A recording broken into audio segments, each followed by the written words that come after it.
श्रीगुरुभ्यो नमः। नरसिंहोऽखिलाज्ञान मतध्वान्तदिवाकरः जयत्यमितसज्ञानसुखशक्तिपयोनिधिः व्यासाय भवनाशाय श्रीशाय गुणराशये हृद्याय शुद्धविद्याय मध्वाय च नमो नमः। प्रथमो हनुमान् नाम द्वितीयो भीम एव च पूर्णप्रज्ञस्मृतिः अस्तु भगवत्कार्य साधकः। आपादमौलिपर्यन्तं गुरूणाम् आकृतिं स्मरेत् तेन विघ्नाः प्रणश्यन्ति सिद्ध्यन्ति च मनोरथाः। ಶ್ರೀ ಗುರುಭ್ಯೋ ನಮಃ. ವ್ಯಾಕರಣ ನವನೀತಂ ಅದರಲ್ಲಿ ಮೂರನೆಯ ಪಾಠ, ತೃತೀಯ ಪಾಠ ಮಾಹೇಶ್ವರ ಸೂತ್ರಾಣಿ. ಪಾಣಿನಿ ವಿಷಯೇ ಪೂರ್ವಪಾಠೆ ಕಿಂಚಿತ್ ಜ್ಞಾತಂ. ಪಾಣಿನಿಯವರ ವಿಷಯದಲ್ಲಿ, ಅಂದರೆ ಪಾಣಿನಿಯವರು ಅವರ ಸಣ್ಣ ಪರಿಚಯ, ಅದನ್ನು ಹಿಂದಿನ ಪಾಠದಲ್ಲಿ ನಾವು ಸ್ವಲ್ಪ ತಿಳಿದಿದ್ದೀವಿ. ಪಾಣಿನೇಃ ಪೂರ್ವಾಚಾರ್ಯೇಷು ಮಹೇಶ್ವರಃ ಅಪಿ ಅನ್ಯತಮಃ. ಪಾಣಿನಿಗೆ ಪೂರ್ವದಲ್ಲಿ ಇದ್ದವರು ಅವರು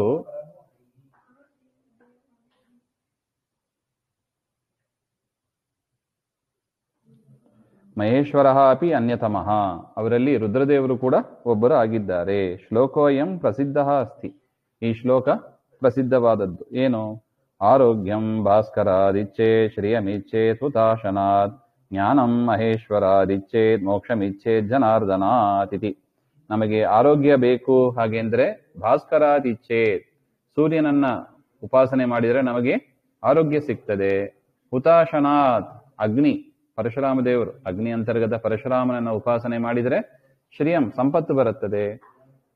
ಜ್ಞಾನಂ ಮಾಹೇಶ್ವರಾದಿಚ್ಛೇತ್, ಜ್ಞಾನ ಬೇಕು, ಹಾಗೆಂದ್ರೆ ಮಹೇಶ್ವರಾತ್, ರುದ್ರದೇವರ ಉಪಾಸನೆ ಮಾಡಿದರೆ ಅವರ ಅನುಗ್ರಹದಿಂದ ಸಿಗ್ತದೆ. ಮೋಕ್ಷಂ ಇಚ್ಛೆ ಜನಾರ್ದನಾಥ್, ಮೋಕ್ಷ ಬೇಕು ಅಂತ ಇಚ್ಛೆ ಇದ್ರೆ ಜನಾರ್ದನನ್ನ ಉಪಾಸನೆ ಮಾಡಿದರೆ ಆ ಜನಾರ್ದನನ ಅನುಗ್ರಹದಿಂದ ಮೋಕ್ಷ ಸಿಗ್ತದೆ. ಹಾಗೆ ಪಾಣಿನಿ ವಿಷಯೇ ಶ್ರೂಯತೆ ಕಾಚನ ಕಥಾ. ಇವರ ವಿಷಯದಲ್ಲಿ, ಪಾಣಿನಿಯವರ ವಿಷಯದಲ್ಲಿ ಒಂದು ಕತೆ ಕೇಳಿ ಬರ್ತಾ ಇದೆ. ತದ್ಯಥಾ ಪ್ರಾಚೀನ ಕಾಲೇ ವಿರಾಜಮಾನೇಷು ಗುರುಕುಲೇಷು ವರ್ಷಾಖ್ಯಸ್ಯ ಉಪಾಧ್ಯಾಯಸ್ಯ ಗುರುಕುಲಮಪಿ ಏಕಂ. ಪ್ರಾಚೀನ ಕಾಲದಲ್ಲಿ ಅನೇಕ ಗುರುಕುಲ ಶೋಭಿಸ್ತಾ ಇತ್ತು, ಮನೆಗಳಲ್ಲಿ ಗುರುಕುಲ ನಡೆಸ್ತಾ ಇದ್ರು. ಅವರಲ್ಲಿ ವರ್ಷ ಎನ್ನತಕ್ಕವರು ಉಪಾಧ್ಯಾಯರು, ಅವರ ಗುರುಕುಲ ಕೂಡ ಒಂದಾಗಿತ್ತು, ಅನೇಕ ಜನರಲ್ಲಿ ಇದ್ರು ಅಂತ. ತತ್ರ ಅನೇಕೇ ಛಾತ್ರಾಹ ಅಧೀಯತೆ ಸ್ಮ, ಅನೇಕ ವಿದ್ಯಾರ್ಥಿಗಳು ಅಲ್ಲಿ ಅಧ್ಯಯನ ಮಾಡ್ತಾ ಇದ್ರು. ತೇಷು ಪಾಣಿನಿ ಅಪಿ ಏಕಃ, ಅವರಲ್ಲಿ ಪಾಣಿನಿಯವರು ಕೂಡ ಒಬ್ಬರು. ಸತು ಮಂದಬುದ್ಧಿ ಪರಂ ಶ್ರದ್ಧಾವಾನ್, ಅವ್ರು ಹೇಗಿದ್ರು? ಮಂದಬುದ್ಧಿ ಉಳ್ಳವರಾಗಿದ್ರು, ಅಂದ್ರೆ ಸ್ವಲ್ಪನೇ ಬುದ್ಧಿವಂತಿಕೆ ಇತ್ತು ಅವರಿಗೆ. ಆದರೆ ಶ್ರದ್ಧೆ, ಕಲಿಬೇಕು ಅಂತ ಮತ್ತೆ ಮತ್ತೆ ಆವರ್ತಿ ಇತ್ಯಾದಿಗಳನ್ನೆಲ್ಲ ಮಾಡ್ತಾ ಶ್ರದ್ಧೆಯಿಂದ ಕಲಿತಾ ಇದ್ರು. ಗುರುಣಾ ಗರ್ಹಿತಃ ಗುರುಪತ್ನ್ಯಾಚ ಪ್ರೋತ್ಸಾಹಿತಃ ತಪಸ್ಯಾಂ ಕರ್ತುಂ ಹಿಮಾಲಯಂ ಗತಃ ಅಯಂ ಪಾಣಿನಿಹಿ. ಗುರುಗಳು ಬೈದ್ರು, ಇವನಿಗೆ ಸರಿಯಾಗಿ ವಿದ್ಯೆ ಬರ್ತಾ ಇಲ್ಲ ಹಾಗೆ ಅಂತ ಬೈದ್ರು. ಮತ್ತೆ ಆ ಗುರುಪತ್ನಿ ಕೂಡ ಪ್ರೋತ್ಸಾಹ ಮಾಡಿದ್ರು, ನೀನು ಕಾಡಿಗೆ ಹೋಗು, ತಪಸ್ ಮಾಡು ಹಾಗೆ ಅಂತ. ಅದರಿಂದ ಅವರು ಹಿಮಾಲಯಕ್ಕೆ ಹೋದ್ರು ಹಾಗೆ ಅಂತ. ತತ್ರ ಘೋರಂ ತಪಸ್ತತ್ವ ಮಹೇಶ್ವರಸ್ಯ ಅನುಗ್ರಹಾತ್ ಢಕ್ಕಾನಾದ ರೂಪೇಣ 14 ಸೂತ್ರಾಣಿ ಲಬ್ಧ್ವಾ ತದ್ ಆಧಾರೇಣ ಸಮಗ್ರಂ ವ್ಯಾಕರಣಂ ಪ್ರಣಿನಾಯ ಇತಿ. ಅಲ್ಲಿ ಘೋರವಾದ ತಪಸ್ಸನ್ನ ಮಾಡಿ ರುದ್ರದೇವರ ಅನುಗ್ರಹದಿಂದ ಅವರು ಡಮರುವನ್ನ ರುದ್ರದೇವರು ಬಾರಿಸಿದಾಗ ಅದರ ಶಬ್ದ ರೂಪದಿಂದ 14 ಸೂತ್ರಾಣಿ ಲಬ್ಧ್ವ,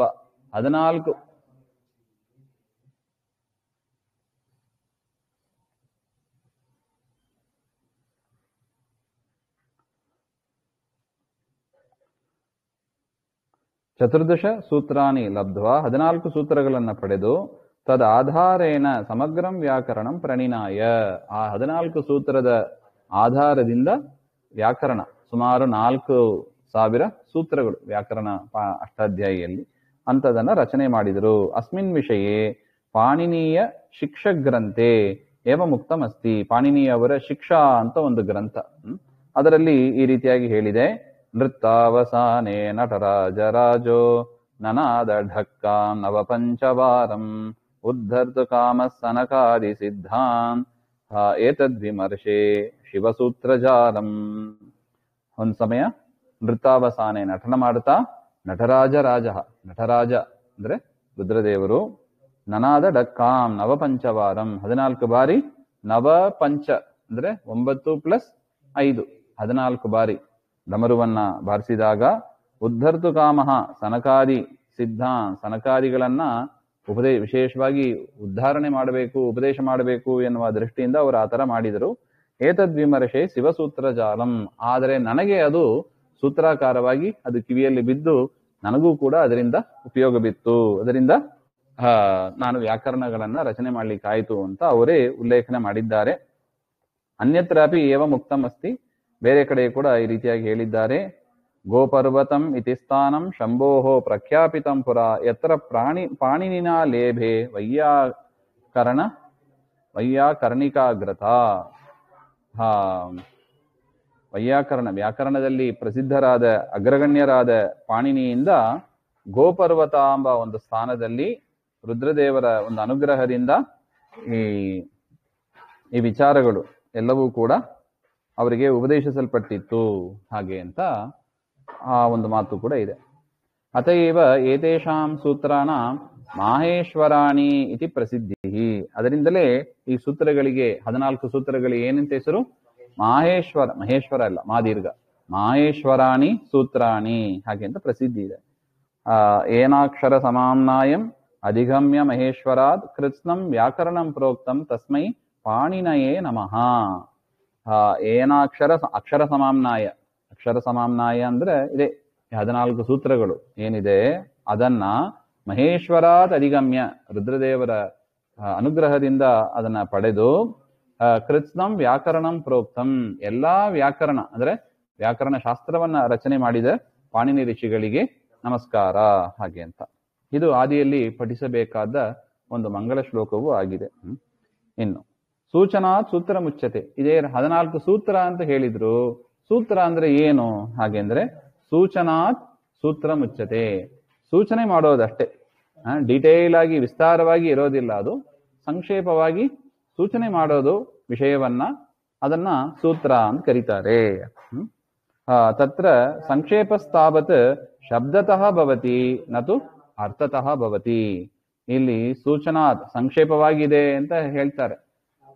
ಸಂಕ್ಷೇಪ 2 ರೀತಿಯಿಂದ ಇರ್ಲಿಕ್ಕೆ ಸಾಧ್ಯ, ಒಂದು ಶಬ್ದಗಳಿಂದ, ಇನ್ನೊಂದು ಅರ್ಥದಿಂದ. ಯಾವುದು ಸಂಕ್ಷೇಪವಾಗಿದೆ ಸೂತ್ರದಲ್ಲಿ ಹಾಗೆಂದ್ರೆ ಶಬ್ದಗಳಷ್ಟೇ ಸಂಕ್ಷೇಪವಾಗಿದೆ ಹೊರತು ಅರ್ಥ ಸಂಕ್ಷೇಪ ಆಗಲಿಲ್ಲ ಹಾಗೆ ಅಂತ. ಸೂತ್ರ ಲಕ್ಷಣ, ಅದರಿಂದ ಸೂತ್ರದ ಲಕ್ಷಣವನ್ನ ಹೇಳ್ತಾರೆ.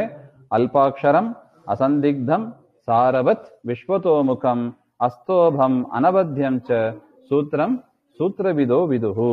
ಸೂತ್ರ ಹೇಗಿರಬೇಕು ಹಾಗೆಂದ್ರೆ ಅಲ್ಪಾಕ್ಷರಂ, ಕಡಿಮೆ ಅಕ್ಷರಗಳು. ಎಷ್ಟು ಅಕ್ಷರ ಹೇಳಿದ್ರೆ ವಿಷಯವನ್ನ ಸ್ಪಷ್ಟವಾಗಿ ಕನ್ಫ್ಯೂಸ್ ಆಗದೆ ಎಕ್ಸ್ಪ್ಲೈನ್ ಮಾಡ್ಲಿಕ್ಕಾಗುತ್ತದೋ ತಿಳಿಸಕ್ಕಾಗ್ತದೋ ಅಷ್ಟು ಅಕ್ಷರಗಳನ್ನ ಒಳಗೊಂಡಿರುತ್ತದೆ.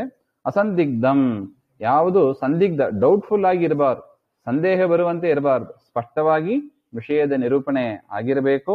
ಸಾರವತ್, ಅನೇಕ ವಿಚಾರಗಳನ್ನ ಒಳಗೊಂಡದ್ದು, ಒಂದೊಂದು ನಿಯಮಕ್ಕೂ ಒಂದೊಂದು ಸೂತ್ರ ಅಂತ ಬರೆಯಕ್ಕೆ ಹೋಗಬಾರ್ದು.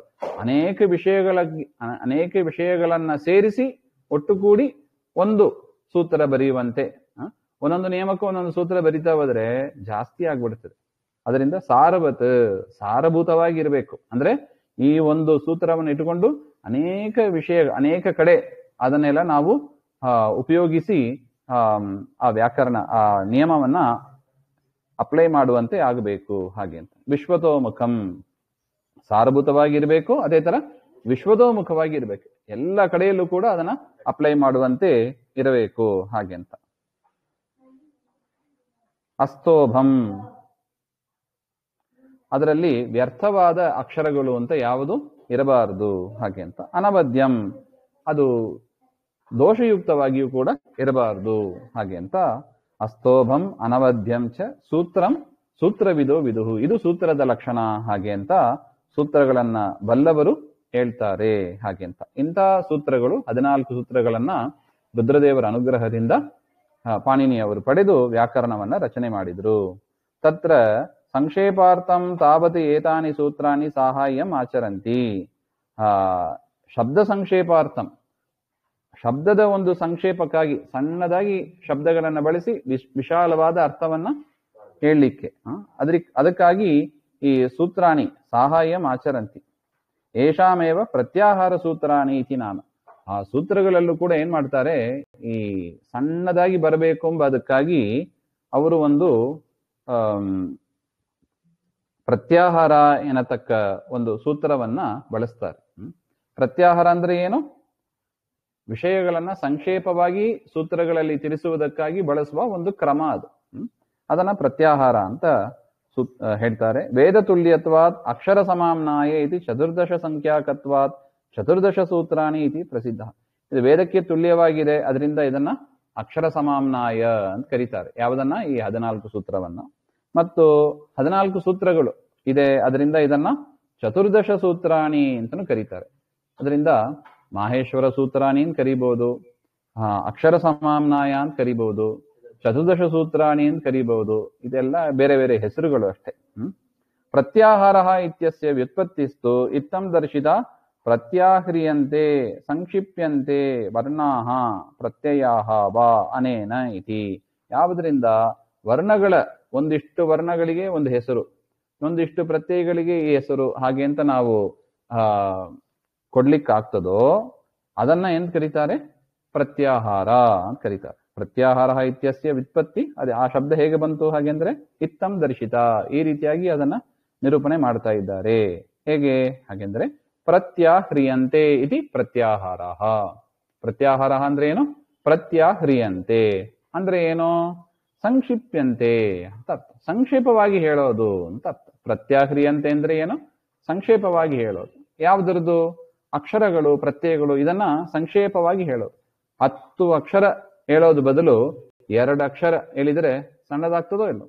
ಆ 2 ಅಕ್ಷರದಿಂದ 10 ಹೆಸರನ್ನು ಕೂಡ 10 ಅಕ್ಷರಗಳನ್ನು ಕೂಡ ಸೂಚಿಸಿದಂತೆ ಆಗ್ತದೆ. ಈ ಒಂದು ವ್ಯವಸ್ಥೆಯನ್ನ ಪ್ರತ್ಯಾಹಾರ ಅಂತ ಕರೀತಾರೆ.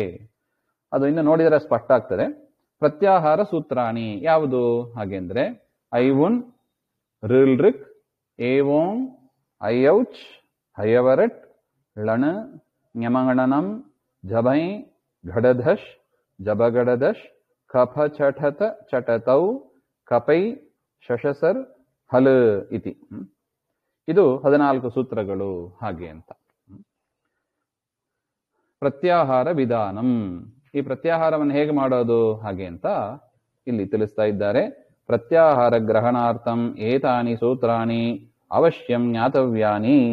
ಈ ಸೂತ್ರಗಳನ್ನು ನಾವು ತಿಳ್ಕೊಂಡ್ರೆ ಪ್ರತ್ಯಾಹಾರ ಮಾಡ್ಲಿಕ್ಕೆ ಬರುತ್ತದೆ ಹಾಗೆ ಅಂತ. ಮೊದಲ ಸೂತ್ರ ಯಾವುದು? ಹಲಂತ್ಯಂ ಹಾಗೆ ಅಂತ. 1, 3, 3 ಅಂದ್ರೆ ಮೊದಲನೇ ಅಧ್ಯಾಯ ಮೊದಲನೇ ಪಾದದ 3ನೇ ಸೂತ್ರ ಅದು ಹಲಂತ್ಯಂ ಹಾಗೆ ಅಂತ. ವೃತ್ತಿ, ಅದರ ಅರ್ಥ ಹೀಗಿದೆ. ಉಪದೇಶೆ ಅಂತ್ಯಂ ಹಲ್ ಇತ್ ಸ್ಯಾತ್. ಉಪದೇಶೆ, ಉಪದೇಶದಲ್ಲಿ, ಉಪದೇಶ ಅಂದ್ರೆ ಯಾರು ಮಾಡಿದ್ದು? ಪಾಣಿನಿ, ಪತಂಜಲಿಯವರು ಮಾಡಿದ್ದು, ವರರುಚಿ ಅವರು ಮಾಡಿದ್ದು, ಅದನ್ನು ಉಪದೇಶ ಅಂತ ಕರೀತಾರೆ. ಅವರು ಹೇಳಿದರಲ್ಲಿ ಅಂತ್ಯಂ ಹಲ್. ಹಲ್ ಅಂದ್ರೆ ಯಾವುದು? ಕೊನೆಯಲ್ಲಿರತಕ್ಕ ವ್ಯಂಜನ. ಹಲ್ ಅಂದ್ರೆ ಏನು? ವ್ಯಂಜನ ಅಂತ ಅರ್ಥ. ವ್ಯಂಜನಾಕ್ಷರಗಳು ಯಾವುದು? ಖ ಖ ಗ ಗ ಅಂತ ಏನು ಹೇಳ್ತೀವಲ್ಲ ಅದು. ಅದು ಆ ವ್ಯಂಜನಗಳು, ಅದಕ್ಕೆ ಏನಂತ ಹೆಸರು ಬರುತ್ತದೆ? ಇತ್ ಸ್ಯಾತ್. ಇತ್ ಅಂತ ಹೆಸರು ಬರುತ್ತದೆ. ಅಂದ್ರೆ ಉಪದೇಶ, ಪಾಣಿನಿ ಮುಂತಾದವರು ಹೇಳಿದ, ಉಪದೇಶ ಮಾಡಿದ ಆ ಪದಗಳಲ್ಲಿ, ವಾಕ್ಯಗಳಲ್ಲಿ ಕೊನೆಯಲ್ಲಿ, ಪದಗಳಲ್ಲಿ ಅಂತ ಇಟ್ಟುಕೊಳ್ಳೋಣ, ಸೂತ್ರಗಳಲ್ಲಿ ಪದಗಳಲ್ಲಿ ಅಂತೆಲ್ಲ ಬರ್ತದೆ. ಪ್ರತ್ಯಾಹಾರಗಳಲ್ಲಿ ಕೊನೆಯಲ್ಲಿ ಬರುವ ವ್ಯಂಜನಕ್ಕೆ ಏನಂತ ಹೆಸರು? ಇತ್ ಅಂತ ಹೆಸರು. ಇತ್ ಸಂಜ್ಞಾ ಬರುತ್ತದೆ. ಉಪದೇಶೋ ನಾಮ, ಉಪದೇಶ ಅಂದ್ರೆ ಏನು? ಆದ್ಯ ಉಚ್ಚಾರಣಂ. ಮೊದಲು ಮಾಡಿದವರು, ಮೊದಲು ಏನು ಹೇಳಿದ್ದಾರೋ ಅದನ್ನ ಏನ್ ಕರೀತಾರೆ? ಆದ್ಯ ಉಚ್ಚಾರಣ. ಮೊದಲು ಯಾರು ಉಪದೇಶ ಮಾಡಿದ್ರು? ಪಾಣಿನಿಯವರು, ಭಾಷ್ಯಕಾರರು, ವಾಕ್ಯಕಾರರು ಹಾಗೆ ಅದನ್ನೇ ಹೇಳ್ತಾರೆ ನೋಡಿ. ತಚ್ಚ ಪಾಣಿನಿ, ಕಾತ್ಯಾಯನ, ಪತಂಜಲಿ, ಕರ್ತೃಕಂ ಪ್ರಥಮಂ ಉಚ್ಚಾರಣಂ. ಈ 3 ಋಷಿಗಳು ಏನ್ ಮಾಡಿದ್ದಾರೆ ಅದನ್ನ ಏನ್ ಕರೀತಾರೆ? ಆದ್ಯ ಉಚ್ಚಾರಣಂ, ಪ್ರಥಮಂ ಉಚ್ಚಾರಣಂ. ಅದನ್ನೇ ಉಪದೇಶ ಅಂತ ಕರೀತಾರೆ. ಉಪದೇಶ ಪದಾರ್ಥಸ್ತು ಅತ್ರ ಶ್ಲೋಕೆ ನಿರ್ದಿಷ್ಟಮಸ್ತಿ. ಈ ಉಪದೇಶವನ್ನೇ ಈ ಶ್ಲೋಕದಲ್ಲಿ, ಕಾರಿಕಾದಲ್ಲಿ ವಿವರಿಸ್ತಾ ಇದ್ದಾರೆ. ಆದ್ಯ ಉಚ್ಚಾರಣ ಅಂದ್ರೆ ಈ 3 ಋಷಿಗಳು ಏನು ನಮಗೆ ಉಪದೇಶ ಮಾಡಿದರು? ಧಾತು, ಸೂತ್ರ, ಗಣ, ಉಣಾದಿ, ವಾಕ್ಯ, ಲಿಂಗಾನುಶಾಸನಂ ಆಗಮ ಪ್ರತ್ಯಯ ಆದೇಶಾಹ ಉಪದೇಶಾಹ ಪ್ರಕೀರ್ತಿತಾಹ. ಇದೆಲ್ಲ ಉಪದೇಶ ಅಂತ ಕರೀತಾರೆ. ಅವರು 3 ಜನ ಉಪದೇಶ ಮಾಡಿದ ಧಾತು, ಸೂತ್ರ, ಗಣ, ಉಣಾದಿ ವಾಕ್ಯ, ಲಿಂಗಾನುಶಾಸನ, ಯಾವ ಲಿಂಗ ಏನ್ ಅರ್ಥ ಬರಬೇಕು ಅಂತೆಲ್ಲ ಹೇಳಿದ್ದಾರೆ. ಮತ್ತು ಆಗಮ, ಯಾವುದು ಆಗಮ ಆದೇಶ ಎರಡು ನೋಡಿದ್ದೀವಿ. ಆಗಮ ಅಂದ್ರೆ ಏನು? ಶತ್ರುವತ್ ಮಿತ್ರವತ್ ಆಗಮ, ಮಿತ್ರನಂತೆ ಪಕ್ಕದಲ್ಲಿ ಬಂದು ಕೂತ್ಕೊಳ್ಳೋದನ್ನ ಆಗಮ ಅಂತ. ಆದೇಶ ಅಂದ್ರೆ ಶತ್ರುವತ್ ಆದೇಶ, ಇದ್ದ ಅಕ್ಷರಗಳು ಹೋಗಿ ಬಂದು ಹೊಸ ಅಕ್ಷರ ಬಂದು ಕೂತ್ಕೊಳ್ಳೋದು ಹಾಗೆ ಅಂತ. ಪ್ರತ್ಯಯ, ಸುಪ್ ತಿಂಗ್ ಅಂತೆಲ್ಲ ಪ್ರತ್ಯಯಗಳು ನೋಡಿದ್ದೀವಿ ಅಲ್ವಾ? ಅದನ್ನ ಏನ್ ಕರೀತಾರೆ? ಇವುಗಳನ್ನ ಉಪದೇಶಾಹ ಪ್ರಕೀರ್ತಿತಾಗ, ಇವುಗಳನ್ನ ನಾವು ಉಪದೇಶ ಅಂತ ತಿಳ್ಕೋಬೇಕು. ಉದಾಹರಣಂ ನೋಡಿ, ಉಪದೇಶದ ಉದಾಹರಣಂ ನೋಡಿ. ಐ ಉಣ್ ಋಳ್ ಋಕ್ ಹಯ. ಉದಾಹರಣಂ ಯಾವುದಕ್ಕೆ? ಹಲಂತ್ಯಂಬ ಅದಕ್ಕೆ ಯಾವುದು ಉದಾಹರಣೆ ಅಂತ ಕೊಡ್ತಾ ಇದ್ದಾರೆ. ಐ ಉಣ್ ಋಳ್ ಋಕ್ ಹಯವರಟ್ ಇತ್ಯಾದಿಷು ಸೂತ್ರೇಶು. ಇದೆಲ್ಲ ಚತುರ್ದಶ ಸೂತ್ರಾಣಿ, ಮಹೇಶ್ವರ ಸೂತ್ರಾಣಿ. ಐ ಉಣ್ ಋಳ್ ಋಕ್ ಹಯವರಟ್ ಇತ್ಯಾದಿ ಸೂತ್ರೇಶು ಅಂತ್ಯೇ ವಿದ್ಯಮಾನಃ ವ್ಯಂಜನ ವರ್ಣಾಃ. ಕೊನೆಯಲ್ಲಿರತಕ್ಕ ವ್ಯಂಜನ ವರ್ಣಗಳು ಯಾವುದು? ನೋಡಿ, ಐ ಉಣ್ ಕೊನೆಯಲ್ಲಿ ಯಾವುದಿದೆ? ನ ಇದೆ. ಋಳ್ ಋಕ್ ಕೊನೆಯ ವ್ಯಂಜನ ಯಾವುದು? ಕ. ಹಯವರಟ್ ಕೊನೆಯದು ಟ. ಸೊ ನ ಕ ಟ ಆದಯ ಇವೇ ಮೊದಲಾದವುಗಳು ಅಂತ ಅರ್ಥ. ಅದೆಲ್ಲದಕ್ಕೂ ಏನ್ ಬರುತ್ತದೆ? ಕೊನೆಯಲ್ಲಿದೆ. ಆ ಕೊನೆಯ ವ್ಯಂಜನವನ್ನು ಏನಂತ ಕರೀತಾರೆ? ಇತ್ ಅಂತ ಕರೀತಾರೆ. ಇತ್ಸಂಜ್ಞಕಾಹ ಭವಂತಿ. ಈ ಅಕ್ಷರ ಕೊನೆಯಲ್ಲಿರುವ ಅಕ್ಷರಗಳಿಗೆ ಇತ್ ಅಂತ ಬರುತ್ತದೆ. ಅದೇ ತರ ಆಗಮ, ಇದು ಸೂತ್ರದ ಉದಾಹರಣೆ. ಇದು ಇನ್ನು ಕೆಲವು ಆಗಮ, ನುಕ್ ಆಗಮ, ನುಟ್ ಅಂತ ಒಂದು ಆಗಮ, ನಮುಟ್ ಅಂತ ಆಗಮ, ಇತ್ಯಾದಿಷು ಆಗಮೇಶು ಅಂತ್ಯೇ ವರ್ತಮಾನ ವ್ಯಂಜನ. ಯಾವುದು ಕೊನೆಯಲ್ಲಿರುವ ವ್ಯಂಜನ? ಈ ಆಗಮಗಳಲ್ಲಿ ಕೊನೆಯಲ್ಲಿರುವ ವ್ಯಂಜನ ಅಂದ್ರೆ ಯಾವುದು? ಕಟ್ ಆದಯ. ಅದೆಲ್ಲದಕ್ಕೂ ಏನ್ ಬಂತು? ಇತ್ಸಂಜ್ಞಾ ಬಂತು. ಇತ್ಸಂಜ್ಞಕಾಹ ಭವಂತಿ. ಇನ್ನು ಪ್ರತ್ಯಯ, ತಿಪ್ ಅಂತ ಒಂದು ಪ್ರತ್ಯಯ, ಸಿಪ್ ಮತ್ತೆ ಮಿಪ್ ಇತ್ಯಾದಿಷು ಪ್ರತ್ಯಯೇಷು ವರ್ತಮಾನಃ ವ್ಯಂಜನವರ್ಣ. ಅಂತ್ಯೇ ವಿದ್ಯಮಾನಃ ವ್ಯಂಜನವರ್ಣ ಅಂದ್ರೆ ಯಾವುದು? ಪ್. ಪಕಾರಾದಯ ವ್ಯಂಜನವರ್ಣ ಇತ್ಸಂಜ್ಞಾಂ ಲಭಂತೆ. ಅದೆಲ್ಲದಕ್ಕೂ ಏನ್ ಬಂತು? ಇತ್ಸಂಜ್ಞಾ ಬಂತು. ಕೊನೆಯಲ್ಲಿ ಬರುವ ವ್ಯಂಜನಕ್ಕೆ ಇತ್ಸಂಜ್ಞಾ ಬಂತು. ಇತ್ಸಂಜ್ಞಾ ಬಂದರೆ ಏನಾಗುತ್ತದೆ ಅದನ್ನ ಬೇರೆ ಸೂತ್ರದಲ್ಲಿ ಹೇಳಿದ್ದಾರೆ. ಈ ಸೂತ್ರದಲ್ಲಿ, ಈ ಸೂತ್ರದ ಒಂದು ಸೀಮಾ ಏನ್ ಹೇಳ್ತಾ ಇದೆ? ಕೊನೆಯಲ್ಲಿ ಬರುವ ವ್ಯಂಜನಕ್ಕೆ ಇತ್ ಅಂತ ಕರಿಬೇಕು. ಕೊನೆಯಲ್ಲಿ ಬರುವ ವ್ಯಂಜನವನ್ನು ಏನಂತ ಕರಿಬೇಕು? ಯಾವುದರ ಕೊನೆಯಲ್ಲಿ ಬರುವ? ಉಪದೇಶದ ಕೊನೆಯಲ್ಲಿ ಬರುವ ಧಾತು, ಸೂತ್ರ ಅಂತ ಏನಿದೆ ಅದರ ಕೊನೆಯಲ್ಲಿ ಬರುವ ವ್ಯಂಜನವನ್ನ ಇತ್ ಅಂತ ಕರಿಬೇಕು. ಇತ್ ಬಂದ್ರೆ ಏನ್ ಮಾಡ್ಬೇಕು ಮುಂದೆ ಹೇಳ್ತಾರೆ. ಉಪದೇಶೆ ಅಚ್ ಅನುನಾಸಿಕ ಇತ್ ಅಂತ ಎರಡನೇ ಸೂತ್ರ 132. ವೃತ್ತಿ ಉಪದೇಶೆ ಯಹ ಅನುನಾಸಿಕ ಅಚ್ ಅಚಂದ್ರ ಸ್ವರ ಸಹ ಇತ್ಸಂಜ್ಞಾಂ ಲಭತೆ. ಉಪದೇಶದಲ್ಲಿ, ಉಪದೇಶ ಅಂದ್ರೆ ನಾವು ಯಾವುದನ್ನು ಹಿಂದೆ ನೋಡಿದ್ದೀವಿ, ಧಾತು, ಸೂತ್ರ ಮುಂತಾದವುಗಳು. ಆ ಉಪದೇಶದಲ್ಲಿ ಯಹ ಅನುನಾಸಿಕ ಅಚ್, ಅನುನಾಸಿಕವಾದ ಸ್ವರಗಳು. ಅನುನಾಸಿಕ ಅಂದ್ರೆ ಏನು? ಬಾಯಿ ಮೂಗಿ ಸೇರಿ ಉಚ್ಚಾರಣೆ ಮಾಡುವ ಅಕ್ಷರಗಳನ್ನ ಅನುನಾಸಿಕ ಅಕ್ಷರಗಳು ಅಂತ ಕರೀತಾರೆ. ಆ ಅನುನಾಸಿಕವಾದ ಅಚ್ ಅದಕ್ಕೂ ಕೂಡ ಏನ್ ಬರ್ತದೆ? ಸಹ ಇತ್ಸಂಜ್ಞಾಂ ಲಭತೆ. ಉಪದೇಶೆ ಅಚ್ ಅನುನಾಸಿಕ ಇತ್. ಉಪದೇಶದಲ್ಲಿ ಅನುನಾಸಿಕವಾದ ಅಚ್ ಅದಕ್ಕೂ ಕೂಡ ಏನ್ ಬರುತ್ತದೆ? ಇತ್ಸಂಜ್ಞಾ ಬರುತ್ತದೆ. ಉದಾಹರಣೆಗೆ ನುಟ್ಟು, ನುಕ್, ನುಮ್, ಪುಕ್ ಇತ್ಯಾದಿಷು ಆಗಮೇಶು ವಿದ್ಯಮಾನಃ ಸಾನುನಾಸಿಕ ಉಕಾರಾಹ ಇತ್ಸಂಜ್ಞಾಃ ಭವಂತಿ. ಅಲ್ಲಿ ಇರುವ ನೋಡು, ನುಟ್ಟಿನಲ್ಲಿ ಏನಿದೆ? ಉಕಾರ ಇದೆ. ಅದೇ ತರ ನುಕ್ಕಲ್ಲೂ ಉಕಾರ ಇದೆ. ಸೊ ನೂ ಅಲ್ಲೂ ಕೂಡ ಎಲ್ಲ ಕಡೆ ಹೂ ಇದೆ. ಅದು ಅನುಸ್ವಾರ ಸಹಿತವಾಗಿ ಇರತಕ್ಕ ಸ್ವರಗಳು. ಆ ಸ್ವರಗಳಿಗೆ ಇತ್ಸಂಜ್ಞಾ ಬರುತ್ತದೆ. ಹಾಗೆ ಅದೇ ತರ ತಾತಂಗ್, ಅನಂಗ್, ಇಯಂಗ್, ಉವಂಗ್ ಇವುಗಳಲ್ಲಿ ಇದು ಆದೇಶಗಳು. ಇವುಗಳಲ್ಲಿ ಇರುವ ಅಕಾರ, ಮತ್ತೆ ರುಹು ಅಲ್ಲಿ ಇರತಕ್ಕ ಉಕಾರ ಇವುಗಳಿಗೆ ಇತ್ಸಂಜ್ಞ ಬರುತ್ತದೆ.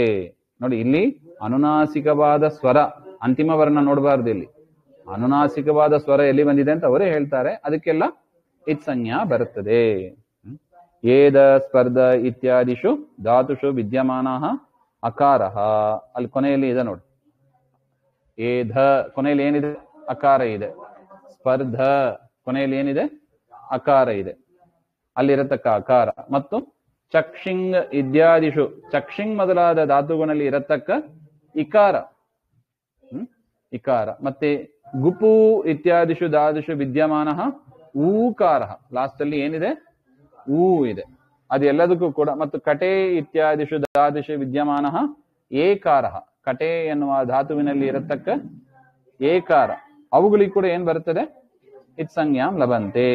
ಲಣ ಇತಿ ಸೂತ್ರೇ ವಿದ್ಯಮಾನ ಸಾನುನಾಸಿಕ ಅಚ ಪ್ರತ್ಯಾಹಾರ ಸನ್ನಿವಿಷ್ಟ ಅಕಾರ ಇತ್ಸಂಜ್ಞಾಂ ಲಭತೆ. ಲಣ ಅಂತ ಸೂತ್ರದಲ್ಲಿ ಇದೆ. ಲಣ ಅಂತ 14 ಸೂತ್ರದಲ್ಲಿ ಒಂದು ಯಾವುದು? ಲಣ. ಅಲ್ಲಿ ಸಾನುನಾಸಿಕವಾದ ಅಚ್ಚು ಇದೆ. ಎಲ್ಲಿದೆ? ಲ. ಲ ಅಂದ್ರೆ ಲು ಪ್ಲಸ್ ಅಲ್ಲಿ ಅಕಾರ ಇದೆ. ಆ ಅಕಾರಕ್ಕೂ ಕೂಡ ಏನ್ ಬರುತ್ತದೆ? ಇತ್ಸಂಜ್ಞಾ ಬರುತ್ತದೆ.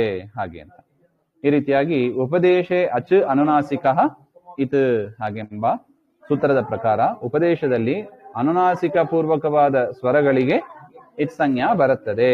ಹಾಗೆ ಅಂತ ಇಷ್ಟು ಇತ್ಸಂಜ್ಞಾದ ಬಗ್ಗೆ ಹೇಳಿ, ಆದಿರಂತ್ಯೇನ ಸಹೇತ ಹಾಗೆ ಅಂತ ಸೂತ್ರ 1.1.71 ಅದರ ವ್ಯಾಖ್ಯಾನ ಹೇಗಿದೆ?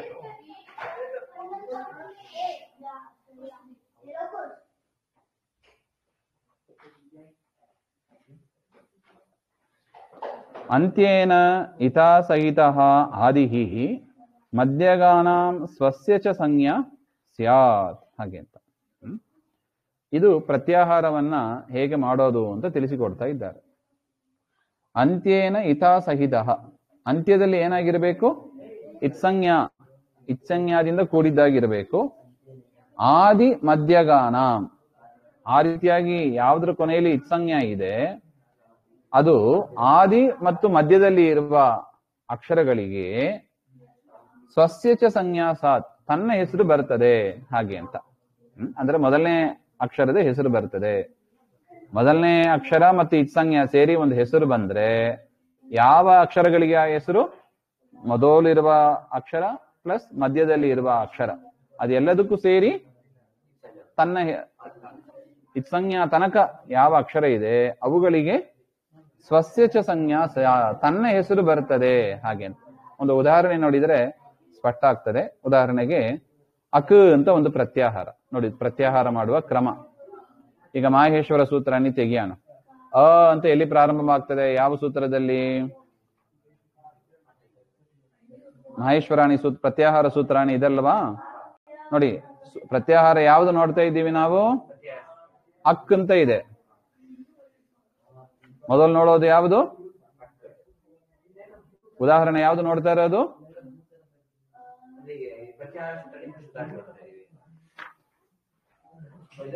ಅಕ್ ಅಂತ. ಅಕ್ ಅಂತ ಯಾವ್ಯಾವ ಸೂತ್ರ ಕವರ್ ಆಗ್ತದೆ ಹಾಗೆಂದ್ರೆ ಐವನ್ ರುಲ್ ರಿಕ್ ಅಂತ ಕವರ್ ಆಗ್ತದೆ. ನೋಡು, ಪ್ರಾರಂಭ ಆಗೋದು ಯಾವುದು? ಅ ಇಂದ. ಪ್ರತ್ಯಾಹಾರ ಫಾರ್ಮ್ ಆಗೋದು ಪ್ರಥಮಾಕ್ಷರ ಯಾವುದು? ಅ. ಮಹೇಶ್ವರಾಣಿ ಸೂತ್ರಾಣಿ ಅ ಇಂದ ಪ್ರಾರಂಭ ಆಗುವ ಸೂತ್ರ ಯಾವುದು? ಐವನ್. ಅದರಿಂದ ಅಲ್ಲಿಂದ ಇಟ್ಕೋಬೇಕು. ಕೊನೆಯದು ಯಾವುದು? ಕ ತನಕ ಹೇಳ್ಬೇಕು. ಇತ್ಸಂಜ್ಞಾ ಕ ಅಂತ ಬರುವ ಸೂತ್ರ ಯಾವುದು? 2 ಸೂತ್ರ. ಸೊ 2 ಸೂತ್ರ ಕವರ್ ಆಯ್ತು. ಐವನ್ ರುಲ್ ರಿಕ್. ಇದು ಎರಡಕ್ಕೂ ಶಾರ್ಟ್ ಆಗಿ ಏನ್ ಕರಿಬಹುದು? ಅಕ್ ಅಂತ ಕರಿಬಹುದು. ಇದನ್ನ ಪ್ರತ್ಯಾಹಾರ ಅಂತ ಕರೀತಾರೆ. ಈಗ ಈಗ ಸೂತ್ರ ಕವರ್ ಆಯ್ತು. ಈ ಅಕ್ ಅಂತ ಹೇಳಿದ್ರೆ ಪ್ರಾರಂಭದ ಸೂತ್ರ, ಸೂತ್ರದ ಪ್ರಾರಂಭದಲ್ಲಿ ಬರುವ ಅಕ್ಷರ ಮ್ಯಾಚ್ ಆಗಬೇಕು. ಅದೇ ತರ ಸೂತ್ರದ ಕೊನೆಯಲ್ಲಿ ಬರುವ ಅಕ್ಷರವೂ ಕೂಡ ಪ್ರತ್ಯಾಹಾರದ ಕೊನೆಯ ಅಕ್ಷರ ಜೊತೆಗೆ ಮ್ಯಾಚ್ ಆಗಬೇಕು. ಅಷ್ಟು ಸೂತ್ರಗಳನ್ನು ನಾವು ತೆಗೆದುಕೋಬೇಕು ಹಾಗೆ ಅಂತ. ಈಗ ಯಾವ ಅಕ್ಷರಗಳಿಗೆ ಅಕ್ಕಂತ ಹೆಸರು ಬಂತು ಹಾಗೆ ಅಂದ್ರೆ ಕೊನೆ ಮಧ್ಯದಲ್ಲಿ ಇರುವ ವ್ಯಂಜನಗಳನ್ನ ಬಿಟ್ಟು ಬಿಡಬೇಕು. ಸೊ ಅ, ಇ, ಉ, ಋ, ಲ ಈ 5 ಅಕ್ಷರಗಳಿಗೆ ಏನಂತ ಹೆಸರು ಬಂತು? ಅಕ್ ಅಂತ ಹೆಸರು. ಇತ್ಸಂಜ್ಞ ಬಿಟ್ಟು ಬಿಡ್ಬೇಕು ಅದನ್ನು.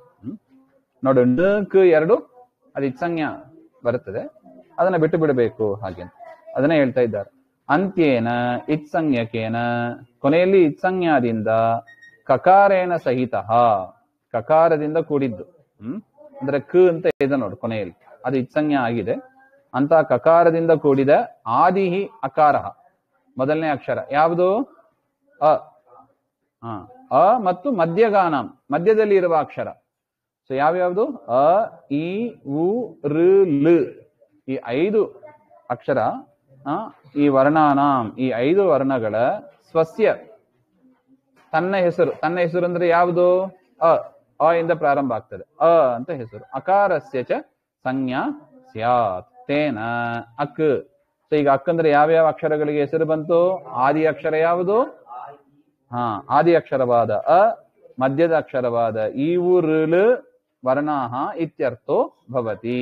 ಅದರಿಂದ ಅಕ್ ಇತಿ, ಅಕ್ ಇತ್ಯಸ್ಯ ಪ್ರತ್ಯಾಹಾರ ಇತಿ ನಾಮ.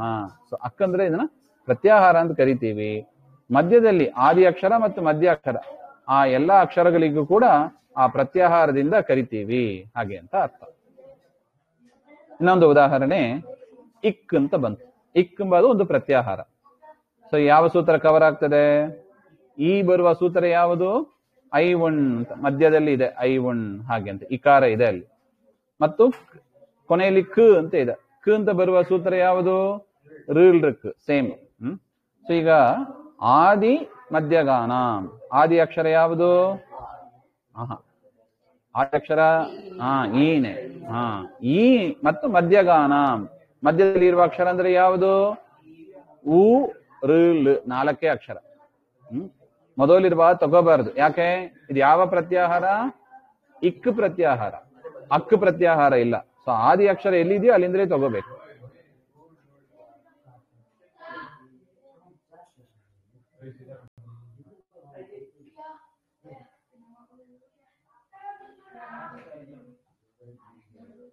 ಅರ್ಥ ಆಗಿದೆಯಾ? ಅಂತ್ಯೇನ ಇತ್ಸಂಜ್ಞಕೇನ ಕಕಾರೇನ ಸಹಿತ, ಅಂತ್ಯದಲ್ಲಿ ಇರುವ ಕಕಾರದಿಂದ ಕೂಡಿದ ಆದಿಹಿ, ಆದಿ ಅಕ್ಷರ ಅಂದ್ರೆ ಯಾವುದು? ಇಕಾರ. ಇಕಾರ ಮತ್ತು ಮಧ್ಯಗಾನ, ಮಧ್ಯದಲ್ಲಿ ಇರುವ ಅಕ್ಷರಗಳಿಗೆ ಯಾವುದು? ಉ, ಋ, ಲ್, ಈ 3 ಅಕ್ಷರಗಳು, ಒಟ್ಟು 4 ಅಕ್ಷರ ಸೇರಿ ಸ್ವಸ್ಯ, ತನ್ನ. ತನ್ನ ಅಂದ್ರೆ ಯಾವುದು? ಇಕಾರ. ಇಕಾರದ ಹೆಸರು ಬರುತ್ತದೆ, ಅಂದ್ರೆ ಇಕ್ ಅಂತ ಹೆಸರು ಬರ್ತದೆ. ಇಕಾರಸ್ಯ ಚ ಸಂಜ್ಞಾ ಸ್ಯಾತ್ ತೇನ. ಇಕ್ ಅಂದ್ರೆ ಯಾವ್ಯಾವ ಅಕ್ಷರಗಳಿಗೆ ಇಕ್ ಅಂತ ಹೆಸರು? ಈ ಉ, ಋ, ಲ್ ವರ್ಣಾಹ ಇತ್ಯರ್ಥಃ. ಅದರಿಂದ ಇಕ್ ಅಂದ್ರೆ ಈ 4 ವರ್ಣಗಳನ್ನ ತೆಗೆದುಕೋಬೇಕು. ಇಕ್ಕಿತ್ಯಸ್ಯ ಪ್ರತ್ಯಾಹಾರ ಇತಿ ನಾಮ. ಇಕ್ ಎಂಬುದನ್ನು ಏನ್ ಕರೀತಾರೆ? ಪ್ರತ್ಯಾಹಾರ ಅಂತ ಕರೀತಾರೆ. ಪ್ರತ್ಯಾಹಾರ ಪ್ರಾಯಃ ಕೇನ ಕೇನ ಇತ್ಸಂಜ್ಞಕ ವರ್ಣೇನ ಕತಿಕೃತಃ ಇತಿ ಕಾಶಿಕಾಯಾಂ ಉದ್ಧೃತಃ ಅಯಂ ಶ್ಲೋಕಃ. ಕಾಶಿಕಾ ಎಂಬ ಒಂದು ಗ್ರಂಥದಲ್ಲಿ ಸಂಕ್ಷೇಪವಾಗಿ ಕೊಟ್ಟಿದ್ದಾರೆ ಎಷ್ಟು ಪ್ರತ್ಯಾಹಾರಗಳನ್ನ ಪಾಣಿನಿಯವರು ತಮ್ಮ ಸೂತ್ರಗಳಲ್ಲಿ ಬಳಸಿದ್ದಾರೆ ಹಾಗೆ ಅಂತ. ಏಕಸ್ಮಾತ್ ಜ್ಞನನವಟ ದ್ವಾಭ್ಯಾಂ ಶಃ ತ್ರಿಭ್ಯಃ ಏವ ಕಣಮಾಹ ಸ್ಯುಹು ಜ್ಞೇಯೌ ಚಯೌ ಚತುರ್ಭ್ಯೋ ರಹ ಪಂಚಭ್ಯಃ ಶಲೌ ಷಡ್ಭ್ಯಃ ಇತಿ. ಅಂದ್ರೆ ಏನರ್ಥ? ಕೊನೆಯಲ್ಲಿ ಜ್ಞ ಬರವ ಒಂದು ಪ್ರತ್ಯಯ, ಕೊನೆಯ ಅಕ್ಷರ ಏನಾಗಿರ್ಬೇಕು? ಇತ್ಸಂಜ್ಞ ಜ್ಞ ಟ ಹಾಗೆ ಅಂತ ಎಷ್ಟು ಬಾರಿ ಬಂದಿರಬೇಕು? ಒಂದು ಬಾರಿ ಬಂದಿರಬೇಕು. ನೋಡು ಯಾವ್ದಿದೆ ಕೊನೆಯಲ್ಲಿ? ಮೊದಲನೇದು ಂಗ್ ಅಂತ ಇದೆ. ಂಗ್ ಅಂತ ಬರುವ ಪ್ರತ್ಯಾಹಾರ ಯಾವ್ದಿದೆ ನೋಡು. ಒಟ್ಟು 42 ಕೊಟ್ಟಿದ್ದಾರೆ ಇದರಲ್ಲಿ, 42 ಪ್ರತ್ಯಾಹಾರ. ಂಗ್ ಅಂತ ಕೊನೆಯಲ್ಲಿ ಬರೋದು ಯಾವುದು ಹಾಗೆಂದ್ರೆ